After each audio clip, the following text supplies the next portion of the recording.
back student our online English lecture.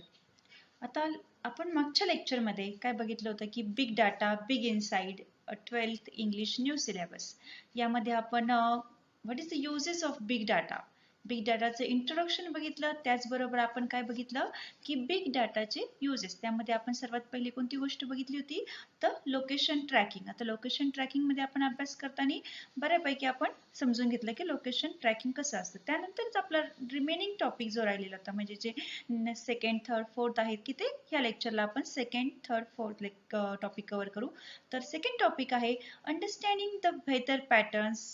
Weather patterns आता या ठिकाणी म्हणजेच काय वेदर्स म्हणजे हवामानाचे जे नमुने असतात किंवा हवामानाचा जो अंदाज घेतला जातो ते अंडरस्टँडिंग करणे म्हणजे हवामानाचे जे नमुने आहेत ते काय करणं समजून घेणं. आता बघा आपण भरपूर वेळा असं बघतो बघा की आपल्याला हवामान खात्याकडनं अंदाज येतो की आज पाऊस होणार आहे, पुढचे 4 दिवस पाऊस होणार आहे किंवा सपोज आता आपण कोकणमध्ये झालेलं जे डिझास्टर झालेलं आहे म्हणजे जी आपत्ती येऊन गेली त्याचा आपल्याला ऑलरेडीच माहिती होतं की कुठपर्यंत आलेलं आहे, वादळ कुठपर्यंत येतंय, आपल्यापर्यंतही आपल्याला सांगितलं होतं की इतक्या दिवसात इतक्या दिवसापर्यंत येणार. हे काय होतं हे सेन्सर्स मुळे बसवले असल्यामुळं काय होतं म्हणजे सेन्सर्स असेल किंवा ते सॅटेलाइट सेटअप केलेले आहे त्यामुळे आपल्याला काय होतं ती ऑलरेडीच माहिती मिळून जाते. अशा पद्धतीने अंडरस्टँडिंग द वेदर पॅटर्न्स हे कसे आपण समजून घेऊ शकतो किंवा याचा आपल्याला कसा उपयोग होतो म्हणजे या ठिकाणी बिग डाटा या बिग डाटाचं बिग इनसाइड मध्ये कसं यूज करून घेतला जातो आणि त्याचा आपल्याला किती फायदा होतो हे बघितले बघा. There are the weather. आता look at the text book page number 37 second paragraph. Second point, understanding the weather patterns. There are weather sensors and satellites set up all around the globe. आता आपण सगळीकडेच बघतो बघा पूर्ण जगामध्येच ही condition आहे. सगळ्या जगामध्येच weather sensors आणि सॅटेलाइट सेटअप केलेले आहे. आता सपोज एकदम सिंपल उदाहरण घेतलं जपानमध्ये तर खूप मोठ्या प्रमाणात अर्थक्वेक होत असतात आणि हे आपणही अभ्यासलेलं बघा हे बघा की अर्थक्वेक कसे होतात की तिथल्या बिल्डिंगही मे बी शेक होतात. अशा पद्धतीचे अर्थक्वेक होत असताना म्हणजे त्या ठिकाणी मिळणारी जे वेदर्सचे रिपोर्ट आहे ते इतके तंतोतंत क्लिअर असतात आणि ते लोक ह्या अर्थक्वेक बरोबर आपलं डेली लाईफ किंवा डेली रुटीनही एकदम सुरळीत चालू ठेवतात. And there was a weather centres म्हणजे हे पूर्ण ग्लोबमध्ये ऑल अराउंड द ग्लोब आपल्या पूर्ण जगामध्ये चालू आहे या गोष्टी आणि यामुळे काय होतं आपल्याला पुढे येणारे डिझास्टर्स असतील किंवा ज्या कॅलॅमिटीज आहे त्याची इन्फॉर्मेशन ऑलरेडीच मिळते. ते कशामुळे झालेले पॉसिबल डेटामुळे. Now huge amount of data is continuously being received from them. मग हा जो खूप मोठ्या प्रमाणात असणारा जो डेटा आहे तो काय केला जातो ऑलरेडी रिसीव्ह असतो आणि ह्या डेटा रिसीव्ह असल्यामुळेच काय होतं आपल्याला पुढच्या ज्या इन्फॉर्मेशन मिळतात they help us to understand the weather and the help the weather forecasting. आणि त्यामुळेच काय होतं हे वेदरचं फोरकास्टिंग होऊ शकतं म्हणजे जे वातावरणात किंवा क्लायमेटमध्ये जे सेन्स आहे कशाबद्दलचे चेंजेस होत आहे ह्या चेंजेसचं जे चेंजेस होतात आणि ह्या चेंजेसचे आपल्याला काय ते ट्रान्झॅक्शन किंवा आपल्याला ह्याची नोंद होते किंवा ह्या ट्रेस केले जातात. हे जे होणारे सेन्स आहे जे सेन्स चेंजेस होतात त्याचं ट्रेस केलं जातं आणि हे कशामार्फत वेदर सेन्सर किंवा सॅटेलाइट सेटअप असल्यामुळं त्याची आपल्याला ऑलरेडी नोटीस मिळते आणि त्यामुळे काय होतं ऑलरेडीच त्याची इन्फॉर्मेशन केली जाते. म्हणजे जसे होणाऱ्या ज्या कॅलॅमिटीज येणार असतात किंवा मग अशा ठिकाणी अतिशय धोकादायक जे सेन्सर सांगितलेले असतात त्या ठिकाणावरून लगेच लोकांना काय केलं जातं मूव्ह केलं जातं. And they help us to understand the weather and help the weather forecasting. Whether the patterns give us warning of the impending natural calamities like floods, earthquake, tsunami. आता या पद्धतीने आपण हे बघितलं की हे जे कॅलॅमिटीज येणार असतात डिझास्टर येणार असतात की याची आपल्याला ऑलरेडीच काय होतं इन्फॉर्मेशन मिळून जाते. कशामुळे तर ह्या सॅटेलाइट सेटअपमुळे हे सेन्सरमुळे आपल्याला ही मदत होती. म्हणजे येणारे पूर असतील भूकंप असतील किंवा सुनामी. आता सुनामीची आपल्याला कल्पना येऊ शकली नाही पण नेहमी ज्या ठिकाणी सुनामी येतात किंवा ह्या घटना घडतात तिथे लोकांना ऑलरेडीच ही कल्पना आलेली असते आणि ते फोरकास्टिंग किंवा जे सेन्सर्समुळे किंवा सॅटेलाइट सेटअप असल्यामुळं ही इन्फॉर्मेशन ऑलरेडी म्हणजे हा जो डेटा आहे ऑलरेडी सेव्ह होतो आणि त्यामुळे काय होतं ह्या डेटाचा यूज करून तिथील असणारे जे पीपल्स असेल किंवा इतर ज्या गोष्टी आहेत त्याची काय होते लवकरात लवकर मुवमेंट होते आणि त्यालाच काय म्हणायचं म्हणजे ह्या डेटाचा आपण यूज करून पुढे जी ऍक्शन घेतली गेली किंवा ज्याचा उपयोग करून घेतला डेटाचा म्हणजेच काय झालं त्याला बिग इनसाइट असं केलं गेलं. अँड प्रिपरेशन्स ऑफ कॉम्बॅट, आता असं म्हणलंय की फ्लड्स असेल, अर्थक्वेक किंवा सुनामी, या सगळ्याबद्दल काय होतं, या सगळ्या नॅचरल कॅलॅमिटीज आहे, या सगळ्या आपत्तीच आहे. अशा पद्धतीच्या ह्या आपत्तीची जी इन्फॉर्मेशन आपल्याला ऑलरेडी मिळते किंवा त्याची वॉर्निंगही मिळते. Unnecessary preparations to combat, combat म्हणजे एक प्रकारे लढा असं म्हणता येईल, की या पद्धतीने काय होतंय बघा, की ह्या ज्या नैसर्गिक आपत्ती येतात त्याच्या विरोधात लढा देण्यासाठी आपण काय होत असतो, combat them can be made well in advance. आपण ऑलरेडीच ऍडव्हान्स मध्येच काय होत असतो, सज्ज होतो या लढ्यासाठी किंवा प्रिपेअर असतो. We can study a global warming. आता बघा, आपण रेग्युलरली स्टडी करतो, आपण EVSE शिकतो, आपल्याला आपल्या वेगवेगळ्या सब्जेक्टमध्येही ग्लोबल वॉर्मिंग विषयी सब्जेक्ट अवेलेबल असतात. आपण काही अशा गोष्टीही कॉलेजेसमध्ये असताना किंवा स्कूलमध्ये असताना ग्लोबल वॉर्मिंग विषयी स्टडी केला आहे. Predict availability of natural resources like water. आता ग्लोबल वॉर्मिंगमध्ये आपण कसा अभ्यास करू शकतो, की आता सगळ्यात इम्पॉर्टंट सांगितलं लाईक वॉटर. तर पाण्यासारखी इतकी इम्पॉर्टंट गोष्ट तर कोणती नाही. पाण्यासारखी नैसर्गिक जे स्रोत आहे त्याची उपलब्धता कशी येऊ शकते, कुठं अवेलेबल होऊ शकतं, त्याचा अंदाजही आपल्याला कशामार्फत मिळू शकतो, ह्या वेदर सेन्सस किंवा सॅटेलाइट सेटअप असल्यामुळे मिळू शकतो. म्हणजे हा सगळा जो डाटा आहे, हा या सगळ्या डाटाचं काय करायचं, आपण ह्या डाटाचा यूज करायचा आणि ह्या डाटाचा यूज केल्यामुळे काय होऊ शकतं, त्याचं इन्साइट, याचा यूज करणं म्हणजेच काय होतं, त्याचं इन्साइट करणं आणि त्याचा आपल्याला आपल्या रुटीन लाईफमध्ये यूज करून घेणं हे इम्पॉर्टंट आहे. नाव next point is a third point, page number also 37, health care industries. आता health care industries असं जर म्हटलं तर हे बिग डाटा बिग इनसाइट वरती किती सुटेबल आहे बघा. जर आता हेल्थ केअर जरी म्हटलं तर आपण किती सगळेजण हेल्दी लाईफस्टाईल वापरतो किंवा जगायला शिकलोय बघा, की आपल्याला ही माहिती आहे की लवकर उठलं पाहिजेत किंवा लवकर झोपलं पाहिजेत, डाएट कशी फॉलो केली पाहिजेत, कोणकोणत्या व्हेजिटेबल्स खाण्यात यायला हव्या किंवा कोणत्या गोष्टी खायला यायला नको.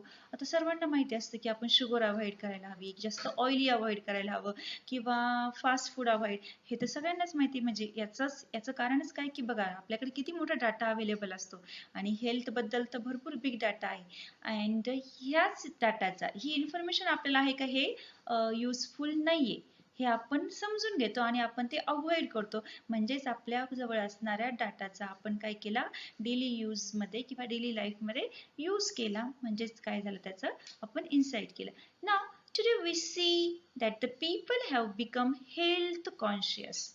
एव्हरीवेअर आपण सगळीकडेच बघतो बघा, आपणच नाही तर प्रत्येकाला ही इन्फॉर्मेशन आहे. मीडियामुळे सगळ्या प्रकारची इन्फॉर्मेशन अवेलेबल झालेली आहे आणि त्यामुळे काय झालेलं आहे, की लोक हे खूप हेल्थ कॉन्शियस झालेले आहे.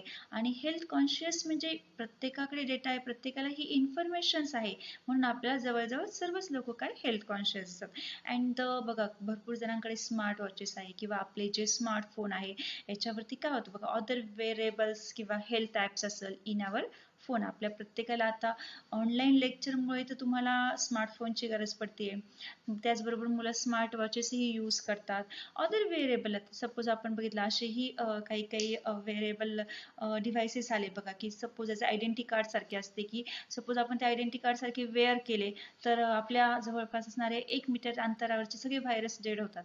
म्हणजे हेही आपण बघतो बघा. आता कोविड-19 मुळे तर आपण इतके जागरूक झालेलो आहे, तसं त्या पहिलेही जागरूक होतोच, पण आता एक्स्ट्रा केअर घ्यायला लागलो. म्हणजे हेल्थ हे सगळ्यात फर्स्ट प्रेफरन्स आपण हेल्थला द्यायला लागलो, की आपण कोविड-19चं इतकं मोठं आपल्या समोर आव्हान आलेलं असल्यामुळं सगळ्यात प्रायोरिटी कशासाठी आहे, हेल्थसाठी. म्हणजे आपण आज ऑनलाईन का भेटतोय त्याचं रिझनही कोविड-19च आहे. जर कोविड-19 नसेल तर आपण फेस टू फेस क्लासरूम मध्ये लेक्चर झाले असते. आज आपण का बरं मोबाईलवरती लेक्चर चालू आहे, त्याचं रिझनच आहे का, की हेल्थला सर्वात जास्त प्रायोरिटी आहे. मग बघा, ते health apps in our phone, आपल्या फोनमध्ये असणारे हेल्थ ज्या ज्या हेल्थ ॲप्स अवेलेबल आहे त्याच्यामुळे आपल्याला ती इन्फॉर्मेशन मिळून जाते बघा. जो डाटा, यालाच काय म्हणायचं, हा डाटा. सपोज आपण जे वॉचेस यूज करतो त्या वॉचमध्ये असणारे आपण किती किलोमीटर पर्यंत चाललो किंवा आपल्या ज्या सगळ्या ऍक्टिव्हिटी आहे त्या एक्झामाइन केल्या जात्या. म्हणजे बघा काही काही ठिकाणी काय होतं, म्हणजे हे सगळं डाटा आहे बरं का. काही काही ठिकाणी इव्हन फॉरेन कंट्रीज मध्ये काय केलं जातं, काही एखादी व्यक्ती पळून जाऊ नये म्हणून त्याच्या पायामध्ये GPS ट्रॅक बसवलेले असतात. हेही तुम्ही बघितलं असेल बघा एखाद्या फिल्म मध्ये वगैरे, की तो व्यक्तीची मुवमेंट होणे. किंवा सपोज काही ठिकाणी असे सेन्सर्स बसवलेले आहे, आपल्याकडेही खूप ठिकाणी सेन्सर्स बसवलेले असतात. मग ह्या सेन्सरचा यूज केला की एक वेगळ्या प्रकारचा सिग्नल मिळतो. म्हणजे हे सगळं कशावर डिपेंड आहे, की असलेल्या आपल्या डेटावरती. We can say that they are our own mini biomedical research devices. आता बायोमेडिकल रिसर्च असं म्हणलं, बायोमेडिकल हा word आला म्हणजे काय, की बॉडीच्या संपर्कात येणार. आता हे तुम्हाला खूप चांगल्या प्रकारे लक्षात येईल बघा, मिनी बायोमेडिकल. आता आपण कॉलेजेसमध्ये सपोज ऍडमिशनसाठी आलो किंवा कोणत्या तरी कारणासाठी आलो किंवा कोणत्याही शॉपमध्ये जा तुम्ही, आपल्याला एंट्री केव्हा मिळते बघा, असं एखादं डिव्हाइस असतं की त्या स्क्रीनिंग केलं जातं बघा, अशी बंदुकीसारखी एक असतं आणि ते तुमच्या कपाळाच्या समोर धरलं जातं, बटन क्लिक केल्यावरती काहीतरी थोडा साऊंड होतो, ते स्क्रीनिंग केलं जातं. ऍक्च्युली ते काय दाखवतं, की तुमचं असणारं बॉडीचं टेम्परेचर ते रिडिंग करतं. किंवा त्याचप्रमाणे तुमची ऑक्सिजन लेवलही चेक केली जाते, की तुमचे फिंगर्स इनहोल करायला लावतात आणि त्या पद्धतीने तुमचं बॉडीचं असणारा ऑक्सिजन लेवल वगैरे, BP वगैरे हे सगळं, हे बायोमेडिकल असं म्हणता येईल, कारण ते बॉडीशी संपर्कात येतं. ते जे डिव्हाइस आहे ते बॉडीच्या संपर्कात आल्यामुळं ते आपल्याला ते तो रेशो दाखवतो किंवा जे प्रमाण दाखवलेलं असतं. आता आपल्याला हे सगळं आता खूप इझी झालं, की प्रत्येक ठिकाणी गेल्यावर हे चेकअप झाल्याशिवाय, कारण COVID-19 मुळे आधी हे चेकअप खूप इम्पॉर्टंट आहे. अँड ते डिटेक्ट आवर हार्ट रेट, त्याच्यामुळे आपले हार्ट रेटही कळतात, ते मॉनिटरही केलं जातं. Monitor the patient sleep pattern, keep a record of his exercise, the distance walk. It's असे डिव्हाइसेस आलेले आहे की जे आपला स्लीपिंग टाइम किंवा आपला जो रेशो आहे, हार्ट रेट किती चालले, की आपलं BP असणारे, शुगर लेवल असणारे, ह्या सगळं काउंटिंग करणारे डिव्हाइस आहे. इव्हन ते हॉस्पिटलाइज मध्ये गेल्यावर तर होतातच, पण ह्या ऍक्टिव्हिटीज ह्या डिव्हाइसेसमुळे आपण स्वतःही काय करू शकतो, एक्झामाइन करू शकतो. आणि हे एक्झामाइन झाल्यामुळं काय होतंय, की आपण किती डिस्टन्स चाललेलो आहोत किंवा किती वॉक केला. म्हणजे बघा आता असणाऱ्या स्मार्टफोन ह्या भरपूर रुग्णांच्या झोपेचं निदर्शन असेल किंवा हे उपकरणांमुळे काय झालेलं आहे, पेशंट स्वतःही स्वतःचं निदान करू शकले आहे किंवा स्वतःही स्वतःचं अनालिसिस करू शकतात, की आपल्याला हा त्रास कशामुळे होतोय किंवा काय रिझन आहे. तर अनालिसिस म्हणजे स्वतःचंही analysis of this data collected can be give a new insight and provide a personalized individual feedback to each and every person. Actually data किंवा डाटा हे आपण अमेरिकन इंग्लिशमध्ये यूज करतो आणि डेटा हे आपण ॲज अ स्टुडंट असल्यामुळं foreign English म्हणजे ब्रिटिश इंग्लिश फॉलो करतो. म्हणून प्रोनाऊन्सिएशन का डिफरंट आहे डेटा आणि डाटाचा, त्याचं हे आहे की आपण कॉलेजेसमध्ये किंवा स्कूल लेवलपर्यंत जोपर्यंत आहे तोपर्यंत आपण ब्रिटिश इंग्लिश फॉलो करतो, म्हणून आपण डेटा हे प्रोनाऊन्स करायचं. नाव अनालाइज द डेटा, ह्या डेटा जो आपल्याला जी इन्फॉर्मेशन मिळालेली आहे त्याचं युजिंग करणं, त्याचं यूज करणं इन अवर डेली लाईफमध्ये किंवा त्याचा हेल्प करून घेणं ह्या डेटाचं, तेच तर ते काय होतं, बिग इनसाइड होतं. म्हणजे आता हे सगळं इंडिव्हिज्युअल फीडबॅक झालं, आपण किती अंतर चालतो, किती आवर स्लिपिंग करतो, आपले हार्ट रेट काय, हे सगळं काय झालं, हे पर्सनलाइज झालं every person. Nowadays we have gadget to monitor blood sugar. आता अशी उपकरणं आले किंवा अशी साधनं आलेले, व्यक्ती आपले वैयक्तिक अभिप्राय देऊ शकतात. म्हणजेच काय, की हे डेटाचे अनालिसिस केलं जातं, विश्लेषण केलं जातं. आणि हे विश्लेषण केल्यामुळे काय होतंय, आपल्याला आपली ब्लड शुगर लेवल कळते, ब्लड प्रेशरही कळते. Nowadays we gadget monitor blood sugar and blood pressures it is and to home 24/7 monitoring. म्हणजे आपण आता रुग्णालयात रुग्णांना 24/7 ह्या देखरेखीची सुविधा दिली, म्हणजे की 24 तासाची सुविधा दिलेली असती. तशीच या गॅजेटमुळे काय होऊ शकतं, पेशंट आपलेही ब्लड शुगर किंवा ब्लड प्रेशर वगैरे हे गॅजेटद्वारे लक्ष देऊन किंवा त्याच्यावरही ऑब्झर्वेशन करून त्याची नोंद ठेवू शकतो. म्हणजे अशा पद्धतीने फक्त हेल्थ केअरमुळे किंवा अशा डिव्हाइसेसमुळे आपल्याला आपलं लाईफ खूप इझी झालं. म्हणजे हे बायोमेडिकल जे डिव्हाइसेस आलेले आहे की त्यामुळे आपल्याला आपली हेल्थची इम्पॉर्टन्स किंवा आता प्रायोरिटी आपल्या हेल्थसाठी आहे, म्हणून ह्या सर्व उपकरणांची आपल्याला ही आता जवळजवळ माहिती होत चालली. हे डिव्हाइसेस कसे यूज करायचे आणि त्यामुळे आपलं रुटीन बॉडी डेव्हलप कशी ठेवायची. Now with the help of big data the doctors can now a better diagnosis of any ailment. Ailment means आजार. आपण बघा जर आजारी असेल सपोज, तर जेव्हा आपण पूर्वीच्या काही डॉक्टरांकडे जायचो, डॉक्टर आपलं डायग्नोसिस कसं करायचे, the effect of any drugs, की ते आपल्याला नेसेसरी ड्रग्स द्यायच्या आणि परत त्यांचं जे कसं होतं अननेसेसरी गेसवर्क, हे सगळं गेसवर्क असायचं. ते आपल्याकडनं हिस्ट्री ऐकून घ्यायचे, काय काय त्रास होतोय, कसा कसा होतोय, आणि ह्या जो होणारा त्रास आहे म्हणजे आपल्याकडून माहिती करून त्याच्यावर गेसवर्क करून ते काय करायचे, सिग्निफिकंटली रिड्यूस, की तो कसा प्रकारे कमी कमी होत जाईल, रिड्यूस होईल तो आजार, असं त्यांचं गेसवर्क, असं डायग्नोसिस व्हायचं. पण past record of the patients can be maintain and better analysis of the health can be obtain.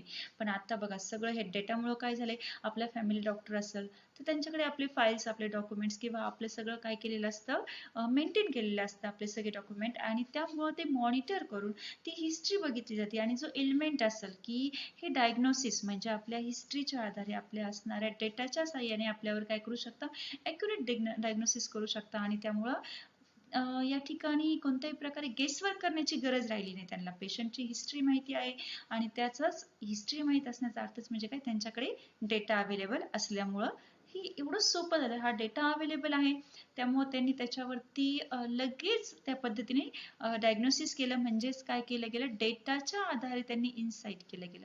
अशाच पद्धतीने काय म्हणायचं, बिग डेटा बिग इन्साइट, हे किती इम्पॉर्टंट आहे बघा आपल्या हेल्थमध्ये.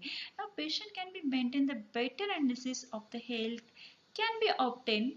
Big data helps in monitoring the outbreaks of the epidemics and disease.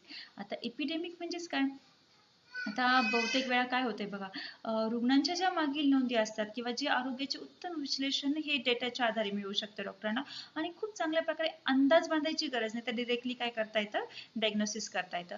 आता या ठिकाणी बिग डेटामुळे काय झालंय, जे एपिडेमिक आहे म्हणजे जे साथीचे किंवा महामारीचे जे आजार आहे किंवा जे डिसिजेस आहे, जो रोगांचा प्रादुर्भाव आहे, त्यावरही काय करता येतं, रोग ठरवता येतं. की माहिती असतं, डेटा अवेलेबल असतो की ह्या परिसरामध्ये ह्या दिवसांमध्ये काय होऊ शकतं, हे एपिडेमिक येऊ शकतं. आणि त्यामुळे काय होऊ शकतं की याची नोंद असल्यामुळे, याचा डेटा अवेलेबल असल्यामुळे ऑलरेडीच प्रिकॉशन घेता येऊ शकते. Monitoring the outbreaks of epidemics and disease, म्हणजे याच्यावर काय होतं, बिग डाटाचा हेल्प करून काय करू शकतो, मॉनिटरिंग केल्यामुळे याच्यावर ऑलरेडीच प्रिकॉशन घेतली जाते. आणि त्यामुळं त्या ठिकाणी होणारे जे एपिडेमिक आहे, साथीचे आजार असतील किंवा जे रोग असेल, त्यावर काय केली जाते, प्रिकॉशन किंवा त्या पद्धतीचे त्या ठिकाणी योग्य ती कारवाई केली जाते. आणि त्यामुळं काय होतं की अशा पद्धतीने त्या ठिकाणी हे येणारे जे एपिडेमिक्स आहे किंवा डिसीजेस असेल त्याच्यावरती प्रिकॉशन्समुळे हेल्प केली जाते. म्हणजेच काय होतं, इथं डेटाच्या आधारे इन्साइट वापरली जाते. हा आहे important big data as a big insight. Now just when you post your message I am down with a flu or on a WhatsApp or Facebook, जर तुम्ही व्हॉट्सॲपवरती किंवा फेसबुकवरती फक्त जर सपोज आता असं टाकलं की I am down with a flu, म्हणजे मला फ्लू झालेला आहे, तर काय होईल बघा, जर तुम्ही फेसबुकवरती असं टाकलेलं असेल तर तुमचं काय होईल, जो प्लेस आहे त्याच्यावरती लगे मॉनिटर केलं जाईल, प्लेस कोणता आहे, लगे प्रोसेस चालू होणार, लगे नेसेसरी ट्रीटमेंट तुम्हाला मिळणार. फक्त समजलं की तुम्हाला, आता आपल्याला बघा कोविड-19च्या काळामध्ये लोक तर घरोघरी चेकअप करायला येत आहे की तुम्हाला फ्लू आहे का, आणि असेल तर लगेच ते काय करतात, पुढची ट्रीटमेंटसाठी आपल्याला पुढे लगेच ट्रीटमेंट फॉलो करायला लावतात. जस्ट व्हेन यू पोस्ट, फक्त तुम्ही टाकून बघा, त्याच्यावर तुम्हाला भरपूर काय येते, त्या डेटाच्या आधारे ती एक पोस्ट टाकली I am down with a flu, असं जरी टाकलं तर त्याच्यावर लॉट ऑफ इन्फॉर्मेशन अवेलेबल होते. And the areas affected by flu can be easily located and necessary precautions can be taken. आणि कोणत्या एरियामध्ये असं झालेलं आहे, कुठे फ्लूचे निघाले बघा, आपल्याकडे एखादा पेशंट जर निघाला कोविड-19चा किंवा पॉझिटिव्ह असेल तर आपण तो पूर्ण एरिया सील केला जातो, तेवढी पाहिजे तेवढी प्रिकॉशन्स त्या ठिकाणी घेतली जाते. म्हणजेच याचा डेटा इन्फॉर्मेशन मिळणं किती गरजेचं आहे, हा डेटा मिळाल्यामुळं त्याचा लगेच त्याच्यावर उपयोजनात्मक कार्यवाही सुरू होतीच, म्हणजेच हे काय आहे, त्या ठिकाणी वापरलं जाणारं इन्साइट्स आहे. Now pharmaceuticals companies would pay a huge amount to receive the health data of people to promote research in the particular area.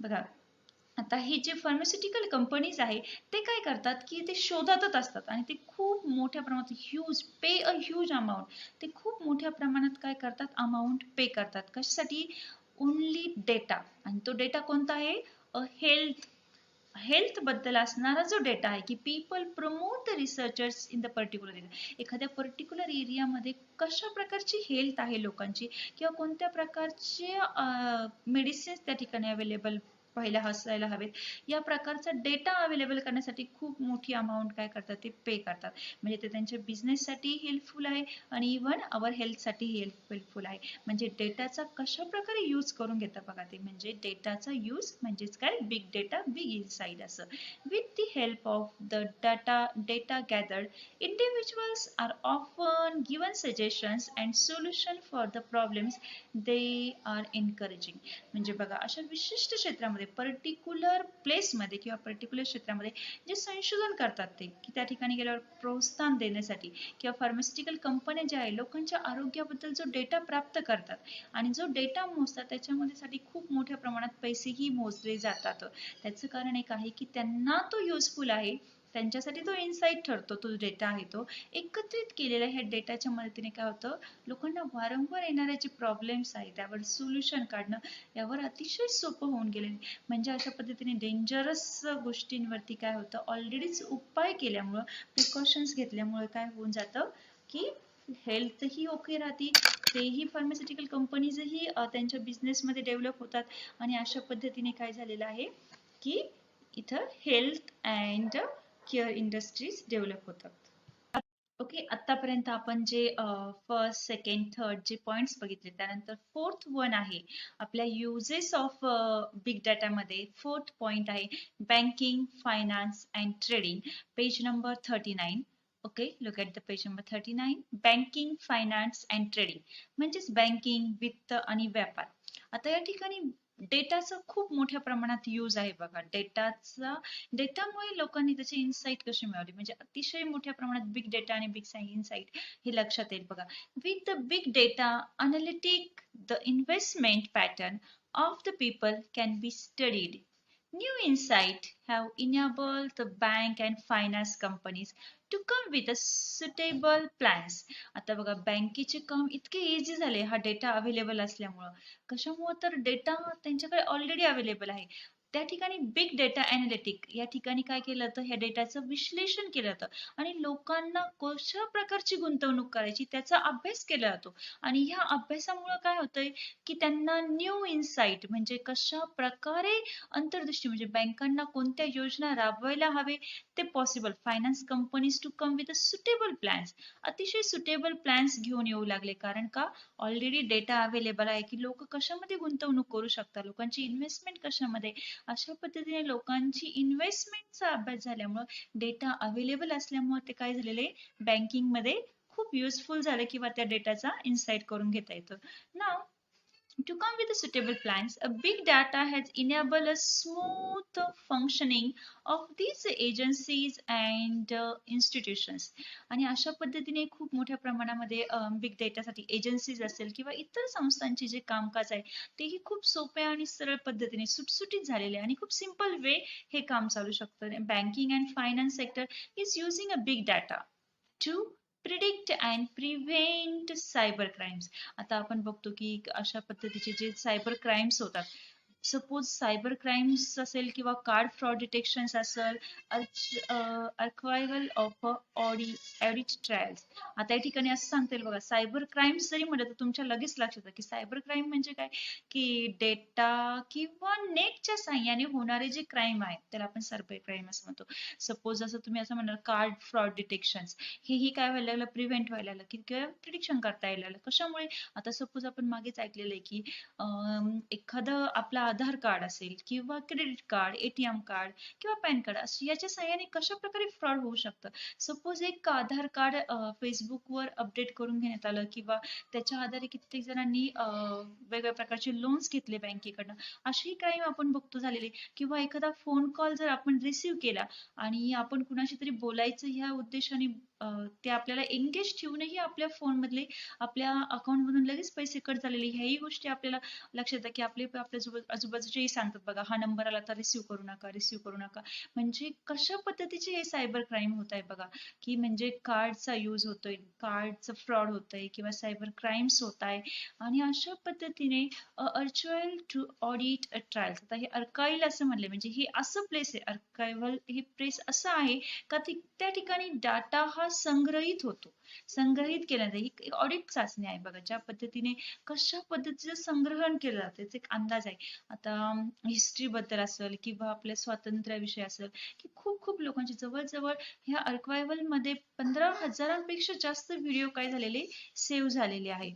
आणि अशा पद्धतीचं या ठिकाणीही यूज होऊ शकतो की कसा डाटा असेल किंवा सर्व गुन्हे कसे होतील किंवा ते कसे थांबवले जातील याचा एक अंदाज करण्याचं एक संग्रहण केलेलं आहे. अशा पद्धतीचे बँकमध्ये होणारे जे गुन्हे आहेत किंवा वित्त क्षेत्रामध्ये जे होणारे गुन्हे आहेत ते थांबवण्यासाठी सुद्धा काय होऊ शकतं, ह्या बिग डेटाचा यूज होऊ शकतो. म्हणजे अशा पद्धतीचा आपण बिग डेटा हा आपल्याला जेवढा युजफुल आहे बँकिंगमध्ये तेवढाच तो काय होऊ शकतो, गुन्हे रोखण्यासाठीही फायदेशीर ठरू शकतो. नाव by analysis the past data of their customers and their data on previous brute force attacks, bank can predict future attempts. आता बघा, ग्राहकांची जी मागील प्रिव्हियस डेटा आहे तो जो डेटा आहे किंवा ज्यामध्ये सायबर क्राईम जे झालेले आहे बघा, जे म्हणजे सायबर हल्ले असं म्हणता येईल, जे प्रिव्हियस फ्रूट फोर्स होऊन गेलेले, जे अटॅक होऊन गेलेले आहे की ते भरपूर वेळा कोणत्या चुकीच्या गोष्टीमुळे झाले किंवा चुकीचा पासवर्डची एंट्री दिसते, हे कशामुळे झालेलं आहे. आणि त्याच डेटाचा कॅन प्रिडिक्ट फ्युचर अटेम्प्ट, त्या डेटाचे जे विश्लेषण सांगितलेले हे विश्लेषण करून बँका काय करताय, भविष्यामध्ये अशा प्रकारची घटना घडू नये त्यासाठी प्रयत्नात असतात किंवा ते एक अंदाज करून काय करतात, असे प्रकारचे गुन्हे न होईल याची प्रिकॉशन घेतात. Now the big data not only helps the predicting cyber crimes, but it also helps the handling the issues related to mistransaction. आता मिसट्रान्झॅक्शन आपण असं कसं म्हणू शकतो बघा, की भरपूर वेळा काय होतं बघा, किंवा फेल्युअर इन नेट बँकिंग असंही म्हणता येईल. फेल्युअर इन नेट बँकिंग कसं घडतं हे, की सपोज बघा काय म्हणता येईल, हॅक, एखादं सर्व्हर असेल की ते हॅक केलं जातं, की कशा प्रकारे हॅकिंग करून एका एका बँकिंग म्हणजे एका ठिकाणावरून एका अकाउंट मधले पैसे दुसऱ्या अकाउंट मध्ये येतात किंवा दुसऱ्या अकाउंट मधून काढलेले पैसे कसे ट्रान्झॅक्ट होतात, कशा प्रकारे ट्रान्झॅक्शन होतं हे हॅक करून, यावरती काय होऊ शकतं, म्हणजे हे चाललेले जे चुकलेले जे व्यवहार असेल किंवा त्या संबंधित नेट बँकिंग कडून जे जे अपयशी ठरलेल्या गोष्टी असतील त्यामध्ये ते हाताळण्यासाठी काय होऊ शकतं, हेल्प होऊ शकते. आणि अशा पद्धतीने सर्व्हर मध्ये ज्या गोष्टी संभाव्य जे स्पाइक्स असतात, आता आपण बघितले बघा, it can even predict possible spikes. आता स्पाइक्स हा वर्ड तुम्हाला ही बऱ्याच जणांना तुमच्यापैकी माहिती असेल, एक तुम्ही हेअरस्टाईलचा प्रकार म्हणूनही स्पाइक वर्ड प्रसिद्ध, म्हणजे टोकदार असा काहीतरी अर्थ होतो त्या ठिकाणी. पण इथे अर्थ आपण असं घेत आहे की a possible spike to servers that can bank, म्हणजे काय होतं, ते संभाव्य स्पाइकचा अंदाज देखील ठेवू शकते. कशामुळं, can manage the transactions accordingly, म्हणजे अशा प्रकारे जेणेकरून जे गैरव्यवहार होतात किंवा जे चुकीच्या अंदाज किंवा चुकलेले जे व्यवहार आहेत त्या संबंधी जे नेट बँकिंग अपयशी ठरलेली आहे त्यामध्ये पण काय होऊ शकतं, हे व्यवहार व्यवस्थित करण्यासाठी मदत होऊ शकते. म्हणजे ह्या डेटाचा काय होऊ शकतो, चांगला यूज करून इनसाइट तयार होऊ शकतं. And the securities exchange commission, म्हणजेच काय म्हणता येईल, SEC is using big data to monitor financial markets for possible illegal trades and suspicious activities. म्हणजेच या ठिकाणी काय होतं बघा, ज्या संशयित गोष्टी आहेत, म्हणजे सिक्युरिटी एक्सचेंज कमिशन हे जे आहे, SEC म्हणजे वित्तीय बाजार, की जो वित्तीय मार्केट आहे किंवा जे शेअर मार्केट असंही म्हणतात, हे शेअरचे मार्केट किंवा वित्तीय बाजारावरची नजर ठेवण्यासाठी किंवा जे फायनान्शियल मॉनिटर करणं, फायनान्शियल मार्केट जे वित्त बाजार आहे त्याच्यावरती मॉनिटर करणं किंवा पॉसिबल इलिगल ट्रेड्स, की जे गैरव्यवहार होत आहे किंवा जे संशयास्पद पॉसिबल इलिगल ट्रेड, की काहीतरी संशयित गोष्टीवर लक्ष ठेवणे किंवा असस्पिशियस ऍक्टिव्हिटीज, संशयास्पद असणाऱ्या ज्या गोष्टी घडतात. मग आपणही बघतो बघा, बँकिंग मध्ये असे सेन्सर्स बसवलेले असते, काही काहीतरी संशयास्पद घडलं तर कोणत्या तरी वेगवेगळ्या प्रकारचे साऊंड्स किंवा अलार्म किंवा असे बेल्स वगैरे असतात आणि अशा प्रकारचं संशयास्पद काही निदर्शनास आलं तर त्यावर काय होऊ शकतं, नजर ठेवली जाऊ शकते. यासाठी याचा यूज होतो. And the SEC is using network analytic and natural languages म्हणजे डिफरंट किंवा या ठिकाणी असंही म्हणतात process of identifying possible frauds.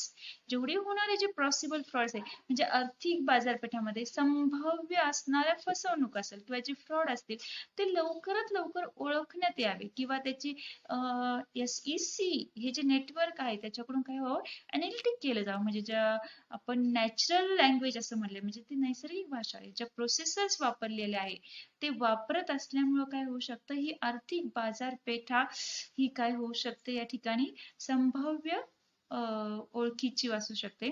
Now high frequency trading for example HFT असेल किंवा अशी वेगवेगळी क्षेत्र असेल तर या ठिकाणी काय होऊ शकतं, बिग डेटाचा खूप मोठ्या प्रमाणात वापर होऊ शकतो.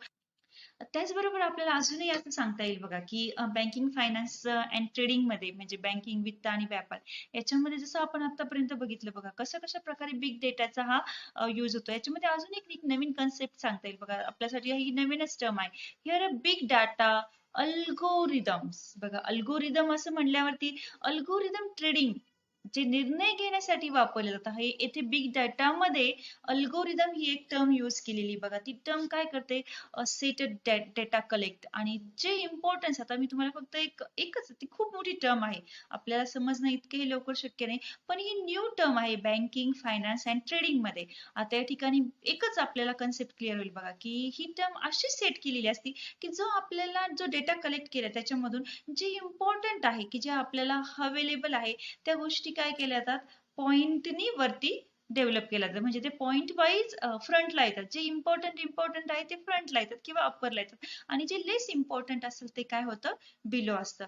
नाव algorithms are used to make a trading decisions.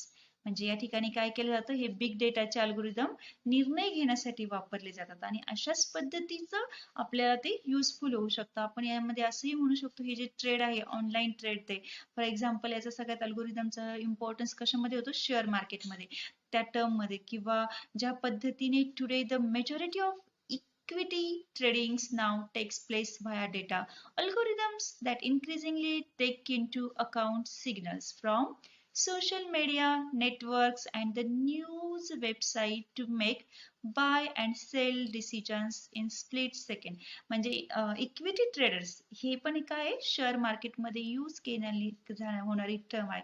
जसं मार्केटिंग असेल फायनान्स, आता आजकाल बहुतांश इक्विटी ट्रेडिंग हा जो डेटा आहे अल्गोरिदम द्वारेच होतो म्हणजेच तो शेअर मार्केटमध्ये यूज होतो. आणि आता आपल्याला प्रत्येकाला शेअर मार्केट बद्दल माहिती आहे की जे काही सेकंदात निर्णय घेण्यासाठी किंवा जे खरेदी विक्रीसाठी किंवा सोशल मीडियावर जे नेटवर्क आहे की जे न्यूज वेबसाईट आहे त्याच्यावर जे वाढणारे संकेत आहे किंवा जे वाढणाऱ्या ज्या वेबसाईट्स आहेत त्याच्यावर असणाऱ्या बाय अँड सेल्स डिसिजन आहे स्प्लिट सेकंड म्हणजे काही सेकंदामध्ये डिसिजन घेण्याचे जे असतं यासाठी काय होऊ शकतं, हा अल्गोरिदमचा खूप चांगल्या प्रकारे यूज होतो. ही टर्म या ठिकाणी वापरली जाते आणि बिग डेटा अल्गोरिदम ट्रेडिंग ही कन्सेप्ट या ठिकाणी आपल्याला क्लिअर होते बघा की न्यूज वेबसाईट संकेत यामध्ये हे प्रमाण खूप वाढलंय. मोस्टली आपल्याला हे सगळ्यात जास्त कशामध्ये बघायला भेटू शकतं, ऑनलाईन ट्रेडिंग मध्ये म्हणजेच शेअर मार्केटमध्ये हे प्रमाण बघायला भेटू शकतं. नाव अशा पद्धतीने आपण या ठिकाणी बिग डेटा मध्ये हा टॉपिक बघितला. We will take a next topic in next lecture.